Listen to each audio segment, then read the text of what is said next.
सरकार से जुड़ा आज सबसे बड़ा दिन कहिए। सुप्रीम कोर्ट की तरफ से फैसले पर निगाहें सभी की टिकी हुई हैं। महाराष्ट्र सरकार बचेगी या गिर जाएगी, ये सुप्रीम कोर्ट के फैसले पर तय होगा। शिंदे और उद्धव विवाद पर सुप्रीम कोर्ट आज फैसला सुनाने वाला है। दरअसल शिंदे गुट के उन 16 विधायकों को अयोग्य ठहराने को लेकर उद्धव गुट ने याचिका कोर्ट में लगाई। लंबी सुनवाई हुई है, दोनों पक्षों को सुना गया है और आज है फैसले का दिन। फैसले के लिए 11:40 पर संविधान पीठ बैठेगी, जो जानकारी अभी मिल रही है। 5 जजों की संविधान पीठ इस पर फैसला सामने रखने वाली है। पाला बदलने वाले जो विधायक हैं उनका भविष्य तय होगा और भविष्य सुप्रीम कोर्ट के हाथों में है। 16 विधायकों की अयोग्यता के केस पर सुप्रीम कोर्ट आज फैसला सुनाने वाला है। उद्धव गुट ने विधायकों की सदस्यता खत्म करने की मांग की थी।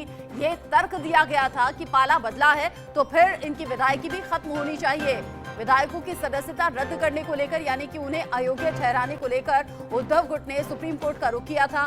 तमाम तर्क दिए, कोर्ट ने दोनों पक्षों को सुना है। दोनों पक्षों के तर्क सुनने के बाद में आज सुप्रीम कोर्ट फैसला सामने रखने वाला है। महाराष्ट्र सरकार से जुड़ा ये बहुत बड़ा अपडेट है और महाराष्ट्र सरकार से जुड़ा ये बहुत बड़ा दिन भी है। अगर शिंदे के साथ साथ 16 विधायक अयोग्य घोषित हो जाते हैं तो फिर महाराष्ट्र सरकार के लिए ये बड़ा खतरा होगा। और पिछले दिनों जिस तरीके से महाराष्ट्र में सियासी उठापटक हमने देखी और सुनी, उस सियासी उठापटक में जहां पर शरद पवार इस्तीफे की घोषणा करते रहे, अजीत पवार के यहां बीजेपी के साथ जाने की अटकलें लगती रहीं, अजीत पवार के साथ 40 और विधायकों के जाने की खबर भी खूब तूल पकड़ी थी, लेकिन वो सब खबरें वहां पर शांत हो गई, जहां पर शरद पवार ने बाकी पार्टी कार्यकर्ताओं की रिक्वेस्ट के बाद अपना इस्तीफा वापस ले लिया। ऐसे में क्या ये उथल पुथल शिंदे गुट के अयोग्य ठहराए जाने की खबरों के बीच में उबाल मार रहा था। इन सब पर निगाहें रहेंगी, लेकिन क्या कुछ दावे किए जा रहे हैं। संजय राउत ने क्या कहा है फैसले से पहले, सुनिए।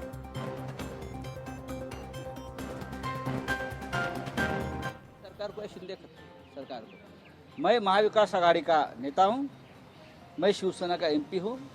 मुझे लगता है सरकार को खतरा है, क्योंकि मैं जिस पार्टी को या जिस आघाड़ी को रिप्रेजेंट करता हूं, तो मैं मेरा लोगों का हौसला बढ़ाऊंगा और कहूंगा अगर 16 एमएलए डिस्क्वालीफाई होते हैं तो बचे हुए 24 भी डिस्क्वालीफाई हो गए और सरकार तुरंत गिर जाएगी।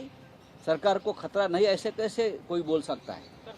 अगर मुख्यमंत्री शिंदे का भी नाम है डिस्क्वालिफिकेशन के लिस्ट में, अगर मुख्यमंत्री डिस्क्वालीफाई हो जाएंगे तो समझ लो ये सरकार और ये गद्दारों का गढ़ खत्म हो जाएगा।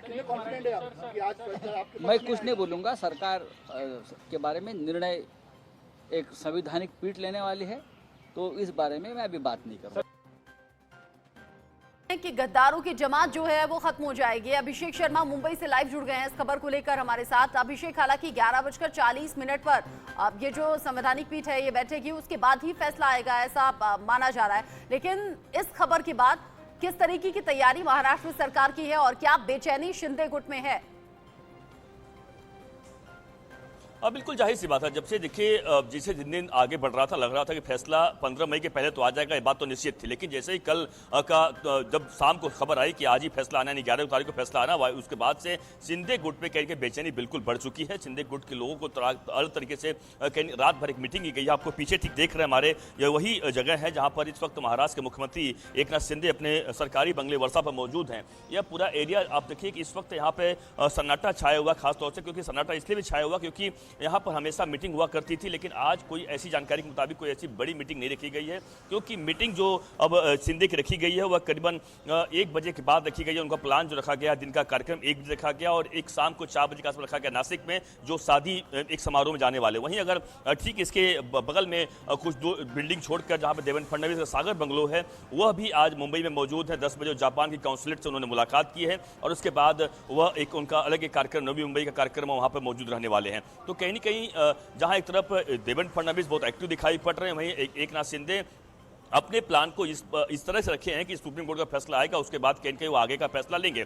लेकिन एक बात तो साफ है, बेचैनी बिल्कुल देखी जा रही है। और इस बीच जो एकनाथ शिंदे गुट के कई अन्य जो विधायक हैं, कई अन्य मंत्री हैं, वह अपने अपने एरिया में हैं, कुछ तमाम मुंबई में मौजूद हैं। इसमें से जो 16 जो नाम है, आप समझिए कई सारे उसमें मंत्री, अब्दुल सत्तार की बात करें, एकनाथ शिंदे जो कि खुद महाराष्ट्र के मुख्यमंत्री हैं, उसके अलावा कई सारे जो अन्य जो नेता हैं, वह सभी के सभी लोग कहीं न कहीं वह इस बात को लेकर कहीं परेशान है कि हो सकता है कि बड़ा बड़ा फैसला अगर आ जाए या इनके खिलाफ फैसला आ जाए तो आखिरकार क्या होगा। देखिए, जो जानकारी लगातार हमें मिल रही है इस पूरे मामले पर कि एनसीपी की तरफ से और साथ ही साथ देवेंद्र एकनाथ शिंदे के संपर्क में तमाम एनसीपी कुछ ऐसी जानकारी मिल रही है, कुछ विधायक हैं जो सूत्र बता रहे हैं। इतना ही नहीं बल्कि बीजेपी के संपर्क में कुछ विधायक हैं। इतना ही नहीं बल्कि जो उद्धव ठाकरे हैं उनकी पार्टी में जो 16 विधायक बचे हुए हैं, अगर फैसला सब कुछ सही नहीं आता, गड़बड़ फैसला आता है तो कुछ जो उद्धव ठाकरे के साथ में जो विधायक हो सकता है वह विधायक भी छोड़कर साथ उद्धव ठाकरे का एकनाथ शिंदे के साथ में आ सकते हैं।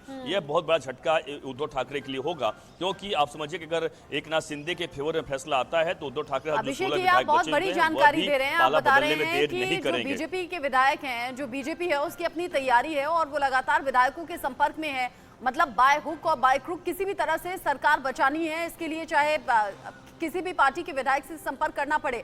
और जो पिछले दिनों उथल पुथल हुई थी एनसीपी में, शरद पवार का इस्तीफा, अजीत पवार के साथ 40 विधायकों की जाने की खबर, फिर प्रेशर के बाद शरद पवार का इस्तीफा वापस लेना, अजीत पवार ये कहते हुए नजर आए कि इस्तीफा हुआ है तो शांत रहिए, ये उनका अपना फैसला। ये सब कुछ उथल पुथल भी क्या आज के होने वाले फैसले से जोड़कर देखें क्या? बिल्कुल बिल्कुल, ये बहुत बड़ी एक कैसे प्लान थी, बीजेपी का एक बड़ा प्लान था, एक यूं कहें शिंदे का बड़ा प्लान था। ये कहना गलत नहीं होगा, बीजेपी का बी प्लान था। हालांकि अभी भी बी प्लान उनका बना हुआ है, रेडी है। अगर सब कुछ अगर गड़बड़ होता है तो किसी भी तरह से सरकार महाराष्ट्र से बनी रहे, सरकार बची रहे, इसका पूरा कैसे एक खाका तैयार कर लिया गया है। इसलिए आप देखिए कि अमित शाह जो कि चाणक्य कहे जाते हैं बीजेपी को, कई बार इसी महीने में अगर हम अप्रैल की बात कर लें तो कई बार वो मुंबई आए हुए हैं और कई बार उन्होंने आकर मीटिंग की है। तो जरूर एक बड़ा प्लान तैयार किया गया है कि अगर कुछ भी गड़बड़ी होती है तो सरकार महाराष्ट्र में ना गिरे, किसी भी तरीके से बीजेपी की सरकार बची रहे, किसी के सहयोग से भी आवे। अलग बात है, कोशिश की जाती है सत्ता में बने रहने के लिए, सत्ता पाने के लिए। इसमें जोड़ तोड़ की राजनीति भी खूब होती है और पिछले कुछ वक्त में इसका चलन बहुत ज्यादा बढ़ गया है। वंदना मेरे साथ न्यूज रूम से हैं, आशीष सिन्हा सुप्रीम कोर्ट के बाहर से लाइव रिपोर्ट कर रहे हैं। आशीष, हालांकि खबर यह है कि 11:40 पर संवैधानिक पीठ बैठेगी, इसका मतलब क्या माना जाए कि 11:40 के बाद ही आएगा फैसला?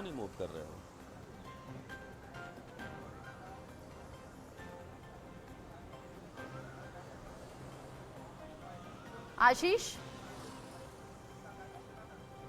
हाँ, अपने सवाल को दोहराइएगा, आवाज आशीष नहीं फैसला कब तक आ जाएगा? देखिए, तकरीबन 11:30 के बाद मान के चलिए, क्योंकि अभी भी जो रेफरेंस है वो चल रहा है कोर्ट नंबर 1 में, और कोर्ट नंबर 1 में ही कॉन्स्टिट्यूशन बेंच को बैठना है। रेफरेंस के बाद तकरीबन 5 से 7 मिनट के बाद जो बेंच होती है वो असेंबल होती है। हमें समझना होगा कि 2 सबसे अहम फैसले हैं जो आज सुप्रीम कोर्ट सुनाने जा रहा है। पहला, दिल्ली वर्सेज केंद्र सरकार। इस मामले में दिल्ली सरकार ने से लद्दाख की लड़ाई बना के रखा है। दिल्ली सरकार ये कह रही है कि हम चुनी हुई सरकार है, लिहाजा हमें हमारे पास ये अधिकार होना चाहिए कि हम किस अधिकारी को कहां नियुक्त करेंगे। ट्रांसफर और पोस्टिंग का अधिकार केंद्र के पास ना होकर हमारे पास होना चाहिए। केंद्र सरकार ये कह रही है कि चूंकि दिल्ली जो है वो पूर्ण राज्य नहीं है, तो ऐसे में दिल्ली को पूर्ण राज्य की जो शक्तियां हैं, चाहे यूपी की मान लें, चाहे उत्तराखंड की मान लें, वो सारी शक्तियां जो है वो हम दिल्ली को नहीं दे सकते। जो पूरी लड़ाई है वो 239 और 239 AA में है। 239 केंद्र सरकार के पास है, 239 AA जो दिल्ली को प्रभाषित करता है। केंद्र सरकार ने मामले की सुनवाई के दौरान भी ये कहा था कि इस पूरे मैटर को लार्जर बेंच में रेफर कर दिया जाए, क्योंकि 1992 का एक फैसला है सुप्रीम कोर्ट के 7 जजेस कॉन्स्टिट्यूशन बेंच का, लिहाजा इस मैटर को 9 जजेस को रेफर किया जाए। तब इस बेंच को जो हेड कर रहे हैं जस्टिस DY चंद्रचूड़, उन्होंने कहा था कि आप इसको लेकर एक रिटन सबमिशन फाइल करिए। आशीष, चूंकि चूंकि महाराष्ट्र की खबर पर है, महाराष्ट्र से जुड़ा अपडेट दे दीजिए। क्या कुछ शिंदे गुट से जुड़ा हुआ अपडेट है? दिल्ली की खबर पर आएंगे तो फिर आप ये अपडेट दीजिएगा। देखिए रचना, अगर महाराष्ट्र की बात करें तो लीगल इशू है जो सुप्रीम कोर्ट के कॉन्स्टिट्यूशन बेंच के सामने है। फैसला चाहे जो भी हो, वो आने वाले फैसले समय में इसको नजीर के तौर पर देखा जाएगा। सबसे पहले सुप्रीम कोर्ट की कॉन्स्टिट्यूशन बेंच को यह तय करना है कि अगर डिप्टी स्पीकर को हटाने को लेकर कोई प्रस्ताव दिया गया है, तो क्या ऐसे में डिप्टी स्पीकर किसी विधायक को अयोग्य करार दे सकता है या नहीं। महाराष्ट्र की सियासत में ऐसा ही हुआ था। डिप्टी स्पीकर जो थे उनको हटाने के लिए शिंदे गुट ने बाकायदा इसको लेकर एक एप्लीकेशन दी थी, लेकिन उसके बाद शिंदे गुट को डिक्वालीफाई करने के लिए उद्धव ठाकरे की तरफ से, उनके गुट की तरफ से डिप्टी स्पीकर को प्रस्ताव गया। सुप्रीम कोर्ट ने उस पर रोक लगा दी थी कि डिप्टी स्पीकर इस पर फैसला नहीं लेंगे, जिसका परिणाम यह हुआ कि महाराष्ट्र में सत्ता बदल गई। इसको लेकर सुप्रीम कोर्ट नवाब राबिया नामक एक फैसले का जिक्र बार बार लोगों ने सुना होगा। दरअसल नवाब राबिया फैसले में सुप्रीम कोर्ट ने ये कहा था कि अगर स्पीकर या डिप्टी स्पीकर के खिलाफ कोई प्रस्ताव उससे हटाने को लेकर है, तो इस स्थिति में जब तक उस प्रस्ताव पर पूरी कार्रवाई नहीं हो जाती है, वो कोई फैसला विधायकों को हटाने को लेकर नहीं लेगा। और यही बार बार शिंदे गुट की तरफ से कहा जा रहा था। जो दूसरा इंपॉर्टेंट सवाल है वो ये है कि अगर एक पार्टी में दो गुट बच जाते हैं, यानी उद्धव ठाकरे का गुट शिंदे गुट को यहाँ पर मान लेते हैं, तो क्या ऐसे में राज्यपाल अपनी शक्तियों का उपयोग कर दूसरे गुट को सरकार बनाने के लिए आमंत्रित कर सकता है? आशीष, अभिषेक बता रहे थे कि शिंदे की जो पूरी रात है वो बड़ी बेचैनी वाली गुजरी है और सरकारी आवास जो वर्षा है वहां पर रोज तो भीड़ लगी रहती थी मीटिंग्स के लिए, लेकिन आज वहां पर सन्नाटा पसरा है क्योंकि जिस तरह हम इंतजार कर रहे हैं कोर्ट की तरफ फैसले का, उससे ज्यादा बेचैनी से शिंदे गुट अभी उस फैसले का इंतजार कर रहे हैं। वंदना मेरे साथ हैं। वंदना, अभी अभिषेक बता रहे थे कि देखिए बीजेपी की अपनी तैयारी है, अगर शिंदे के साथ 16 विधायकों को अयोग्य ठहरा दिया जाता है तो बाकी विधायकों के साथ संपर्क में है, जिसमें हैरानी है कि उद्धव गुट के भी कई विधायक हैं। यानी कि जो संजय राउत आज कह रहे हैं कि जो गद्दारों की जमात है वो खत्म हो जाएगी, यही खत्म नहीं होगी। अभी उद्धव गुट के कई विधायकों से संपर्क बीजेपी ने साध लिया है।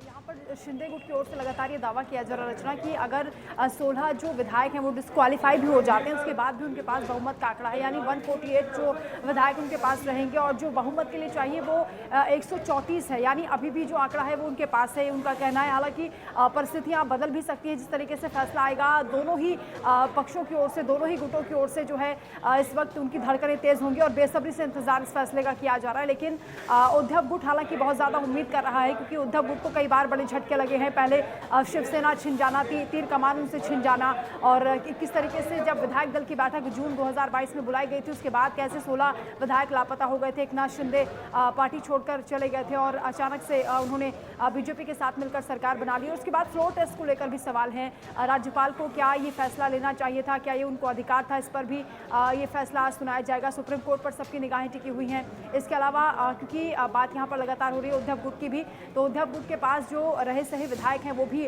क्योंकि बताया जा रहा है कि शिंदे के संपर्क में है, यानी मौजूदा सरकार के संपर्क में है। लेकिन सवाल ये उठता है कि आज का जो फैसला आएगा उससे किस तरह परिस्थितियां बदलेंगी, क्या बाकी जो मौजूदा सरकार और इन बदली हुई परिस्थितियों में इंतजाम क्या हो रहे हैं, कैलकुलेशन क्या कहती है, ये नंबर गेम क्या कहता है, एक बार फिर से अभिषेक से समझ लेते हैं। अभिषेक, मौजूदा स्थिति में अगर इन 16 विधायकों को अयोग्य ठहराया जाता है तो ऑप्शन कौन कौन से हैं, संभवतः ऑप्शन बताइए, और साथ ही साथ जैसा दावा कर रही है बीजेपी किस किस के संपर्क में है वो भी जरा डिटेल दीजिए।